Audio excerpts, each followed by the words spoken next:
আজ বাইক ট্যাক্সিতে বাণিজ্যিক লাইসেন্স দিল পরিবহন দপ্তর।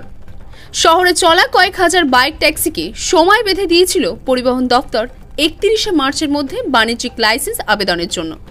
চালকদের যাতে লাইসেন্স পেতে কোনো অসুবিধা না হয় তার জন্য সব রকম সাহায্য করবে রিজিওনাল ট্রান্সপোর্ট অফিস, এমনই আশ্বাস দিয়েছিল পরিবহন দপ্তর।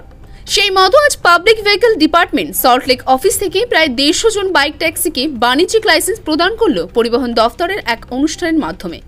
অনুষ্ঠানের প্রধান অতিথি হিসেবে উপস্থিত ছিলেন পরিবহন মন্ত্রী স্নেহাশিস চক্রবর্তী, দিলীপ মণ্ডল ও ডক্টর সৌমিত্র মোহন। মনের দিক থেকে খুশি এবং অনেক দূর যাত্রাপথে আমাদের বাধাবিঘ্ন হবে না, আমরা লোককে পরিষেবা ঠিকমতো দিতে পারবো সেটাই আশা করছি। এবং গভর্নমেন্টের নিয়ম মেনে আমরা যে চলছি সেটা অনেকটা মনের দিক থেকে ভালো লাগছে।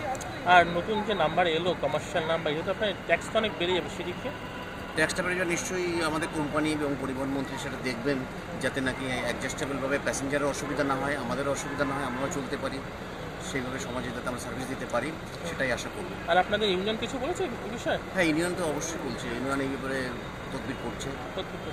আপনার কোন লাইনে চান আপনি? আমি ওলা উবের চালাচ্ছি। আপনার শুধু কলকাতা রুটেই? না, আমি বারাসাতে বাড়ি, কলকাতা বারাসাত টু জোকা, বারাসাত টু ব্যারাকপুর, মোটামুটি 100 কিলোমিটার রেঞ্জে আমি চালাই। তা আপনার কি ইনকাম কি শুধু এটা করি? এটা করি, শুধু এটা করি। আমি শুধু ইনকাম না, এই করে আমি ছেলেকে এডুকেশন দিচ্ছি, নিজের ফ্যামিলি চালাচ্ছি, আদার্স কোনো ইনকাম নেই আমার। আপনার নাম কি? অমল সাহা। ক্যামেরায় প্রশান্ত দাসের সঙ্গে শুভজ্যোতি রায়, বিগ নিউজ, কলকাতা।